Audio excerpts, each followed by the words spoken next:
This is News Conference Extra with Conan Nolan. Good morning and welcome to News Conference Extra, a special segment of Today in LA Weekend. I'm Conan Nolan. Thanks for joining us. Meet the Press aired earlier this morning. Joining us from Washington is Kristen Welker to talk about the program and about what is ahead. So, Kristen, thanks for taking the time.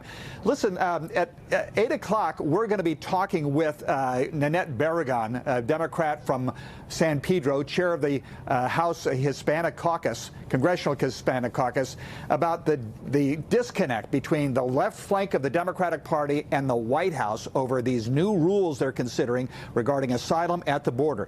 This on top of the fact that a lot of progressive Democrats are upset over the White House with regard to the foreign policy in Israel and the war in Gaza. Give us an idea about the split that's taking place within the Democratic Party, particularly when it comes now to the border.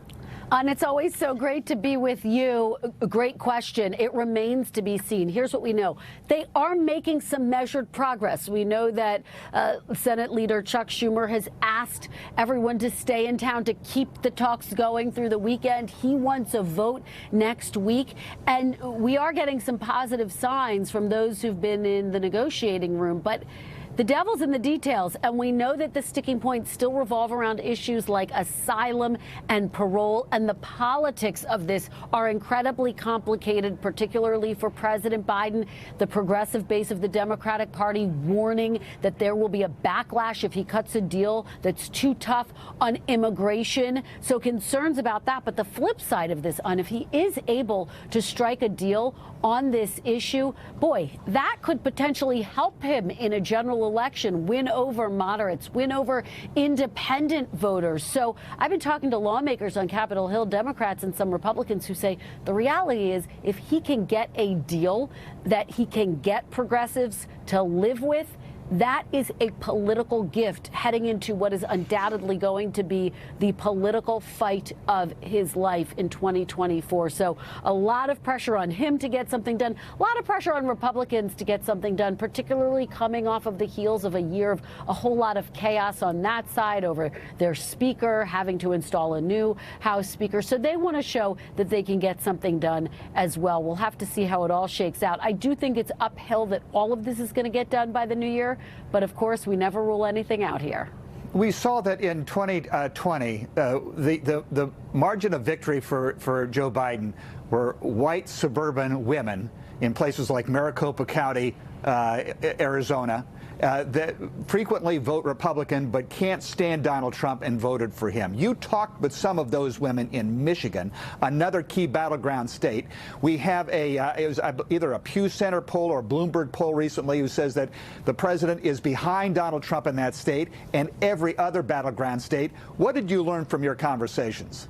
It was a fascinating conversation, Conan, that really underscored why we're seeing those polls. I talked to 5 Democratic women who voted for President Biden in 2020. Now, 2 out of the 5 say they aren't sure that they're going to vote for President Biden again. One of them said, he has to win my vote over. The reason why? They don't feel good about the economy. They're critical of his handling of the war in the Middle East. They're critical of student loan debt and the fact that that issue hasn't been dealt with, and just this overall sense of dissatisfaction. So it really was eye-opening, and it really spoke to the fact that for these critical women voters, this voting bloc that's going to be so essential in 2024, there's really a sense among some of them that they are either reluctant to vote again for President Biden or not enthusiastic about it. And overall, it also speaks to the fact that if you look at the polling, vast majority of voters don't want to see a Biden-Trump rematch, which, of course, seems like where all of this is headed, Conan. I'm curious, did any of them talk about the president's age? And here's why I asked that. Not only does it seem to be important as we're looking at some of these polls, but research has shown that one thing you don't want in a White House is a lack of control. And there's a lack of control at the border. They see that. There's a lack of control vis-a-vis what's going on in the Middle East. And then they see an 81-year-old president. Did they bring that up? They did. We talked quite a bit about the issue of age. Some of the women said, yes, they're concerned about it, but they're concerned about former President Trump because he's only 3 years younger. One woman said that, look, she's less concerned about the age issue and she's more concerned about things like the economy. There was a staunch Biden supporter there, though, as well, who said she plans to vote for him no matter what. She's not concerned about his age. She herself is also a senior. She said people in their 80s can do anything they want. But bottom line, this is in focus for voters. There's no doubt about that, Conan. Right, and we should point out the recent numbers on the economy are really excellent. There's a difference between the numbers and the perception. Yes, there is inflation, but people are still buying, and there's still consumer confidence. That's the fascinating piece of this, and I'm glad you raised this because inflation is coming down. Gas prices are coming down, but some of these women said, okay, but when I go to the grocery store, I still feel like my groceries are too expensive.